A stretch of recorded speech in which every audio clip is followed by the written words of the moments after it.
Sir আমাদের দর্শকের আরেকটি প্রশ্ন ছিল যে উনি একটি কারখানায় কিছু টাকা রেখেছেন। বুঝতে পেরেছি আমি। উনি এক জায়গায় কিছু অর্থ ইনভেস্ট করেছেন। প্রশ্ন হচ্ছে আপনি ইনভেস্টের ক্ষেত্রে এটাকে আমরা মানে বাইউল মুদারাবা, জি, হ্যাঁ, একজনের ইনভেস্টমেন্ট আরেকজনের শ্রম। ইসলাম এটা স্বীকৃত। সাথে সাথে উনি লভ্যাংশের ক্ষেত্রে আমাদেরকে লক্ষ্য রাখতে হবে, লভ্যাংশ কখনো মুহাদ্দাদ হবে না, সুনির্দিষ্ট করা যাবে না। এই জন্য আপনারা বাংলাদেশে ইসলামিক ব্যাংকিং, যেটা ইসলামিক ব্যাংকিং এর সিস্টেম আমরা দেখি, ইসলামিক ব্যাংকও অন্যান্য ব্যাংক যেমন অর্থ নেই, অর্থ নিয়ে তাদেরকে লাভ দেয়, ইসলামিক ব্যাংকও দেয়।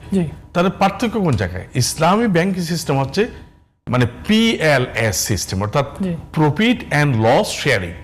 প্রফিট অ্যান্ড লস শেয়ারিং এর কে যদি মানে সিস্টেম করা হয় এবং মুহাদ্দাদ সুনির্দিষ্ট না করা হয়, হ্যাঁ, একটা বিষয় আছে যে মনে করেন প্রত্যেক বছর অ্যাটলিস্ট 28% দেখা যাচ্ছে যে লাভ পায়।